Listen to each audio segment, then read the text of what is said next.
Assalomu alaykum azizlar. Sizning salomatligingiz uchun xizmat qiladigan dasturimizni boshlaymiz va aynan siz tomonidan kosmetologik muammolar bilan savollar yo'llangan, aynan ushbu savollarga javob olish uchun bugun kosmetolog shifokorlarimizni studiyamizga taklif etganmiz.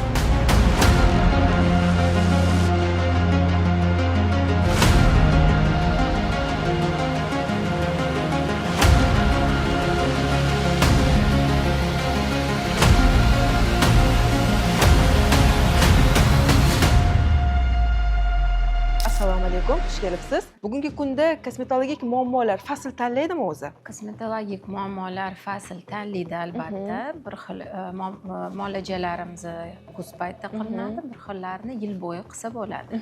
Bu teriga va klimatik sharoitlarga bog'liq bo'ladi. Bizning regionimiz, O'zbekiston regioni yil bo'yi quyoshli bo'lgani sababli ko'p muolajalarni biz kuz-qish paytlarida qilamiz. Masalan, qanday muolajalarni?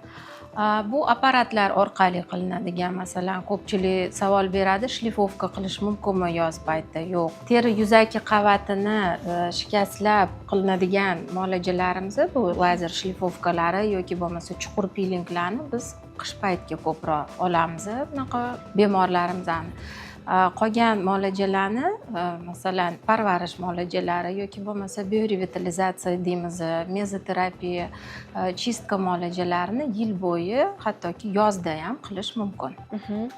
Ko'p savollar yo'llangan, jumladan boteks va fillerlar haqida. Umuman olganda, boteks yoki fillerlarni kuydiradimi yoki qanaqa bo'ladi o'zi bu muolaja bilmayman, lekin kosmetologga murojaat qilganda undan qanday hujjatlar talab qilish kerak? Mana shunday filler yoki botekslarni quydirishdan oldin. Avvalo kosmetologlar vrach bo'lish kerak. Ularni o'zini diplomiga ega bo'lish kerak. O'sha institutlarni bitirgan, meditsina institutlarini. Mana shu diplomlarini so'rasa bo'ladi. Agar masalan salonlarga boradigan bo'lsa, albatta hech qanaqa vrach salonda ishlamaydi. Davlat muassasalarida yoki klinikalarda ishlaydi vrachlar asosan. Mana shunday muolajalarni albatta o'sha vrachlarda, mana shunday davlat muassasalarida olgan to'g'ri hisoblanadi. Sababi aynan bugungi kunda ko'ryapmiz, noto'g'ri qilingan muolaja oqibatida jarrohlik stoligacha borayotgan odamlarni, bemorlarni, ayollarni ijtimoiy tarmoqlarda ko'p kuzatyapmiz. Xo'sh, buni oqibatiga ular qanday javob beradi? Umuman oqibati qanaqa bo'ladi?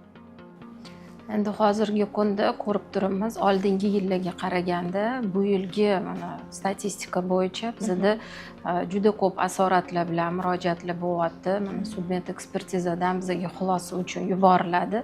Bemorlar ko'rib turibmizki, soni ancha ko'paygan. Shu sababli biz hozir mana shu tarmoqlarda ham gapiryapmiz, kelganda bemorlarga ham buni tushuntirishga harakat qilamiz. Oladigan muolajalarning hammasini birinchi galda qayerda olishyapti?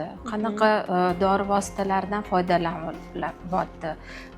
Vrachni yoki bo'lmasa o'sha mutaxassisni malakasi qay darajada, vrachmi yoki meditsinadan xabari bormi? Shu tarafini ham yaxshilab surishtirib keyin olish kerak. Keyin hozir juda ko'p preparatlar yoki bo'lmasa dori vositalari nolegal yo'llar bilan kirib kelyapti. Bu narsalarni salonlarda ko'p ishlatilyapti. Davlat muassasalari albatta bunga katta e'tibor beriladi. Bunaqa narsalar ishlatilishiga chek qo'yilgan. Lekin mana ko'p odamlar buni bilmasdan borib olishyapti shu muolajalarni salonlarda. Shunga katta e'tibor berishligini biz albatta bunga chaqiramiz va iltimos qilardik, bizning bemorlarni ehtiyotkorlik bilan qilish kerak. Yana bir savol juda ko'p yo'llangan, ugrilar, ya'ni akne haqida.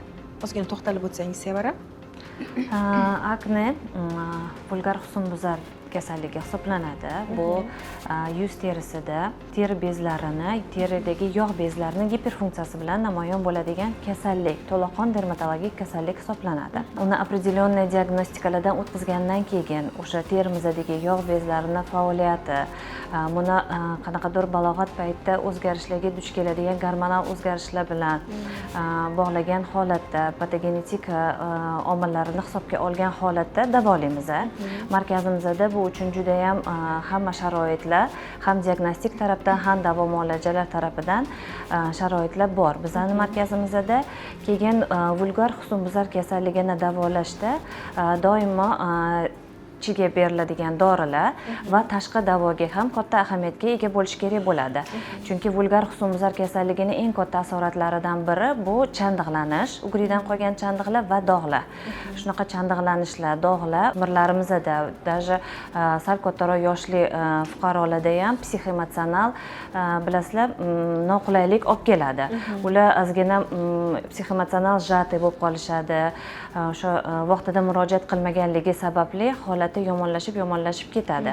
O'shaning uchun обязательно o'sha standartlarga rioya qilgan holatda tekshiruvlardan o'tkazilib, keyin patogenetik uni davo muolajalar olib borilib, ham ichidan ham tashqi davo qilishni doim biz maslahat berib qolamiz. Bu qancha bosqichda davolanadi? Ya'ni masalan, faqatgina yuzi tashqi tarafidan emas, kompleks davo choralari qo'llaniladi, to'g'rimi? Patogenetik deganimiz bu o'sha kelib chiqish mexanizmiga непосредственно aloqador bo'lgan davo muolajalar biz обязательно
opxil qo'pol qilib aytganda shunaqa bilan namoyon bo'ladi. U bizga kelishadi ko'p ota-onalar farzandligi 1 oy, endi 2 oy bo'lganda tug'ilganida yo'q edi, keyin mana paydo bo'lishni boshladi, aktivni o'syapti deb kelishadi.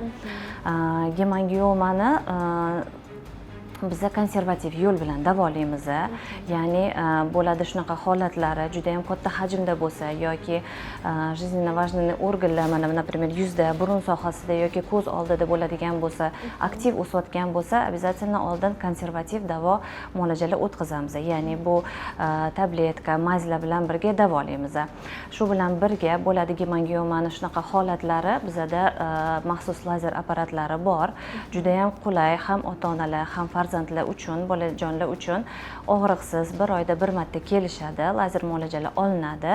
Shu bilan birga o'sha ortiqcha bo'lib o'sib qolgan, yana bir marta qaytarib o'taman, yaxshi sifatli hosilalarni davolaymiz. Bu juda ham qulay davo usuli hisoblanib, teri shikastlanmaydi. Shu bilan birga o'sha teri sathidan o'sib qolgan gemangioma o'sishda to'xtaydi, sekin-sekin yo'q bo'lib ketadi. Shunaqa holatlari bo'ladiki, gemangiomalarni davolamasa ham, mana biz ko'rganimizda konsultatsiyada shunaqa turlari bor, davolamasa ham farzand 4, 5, 10 yoshgacha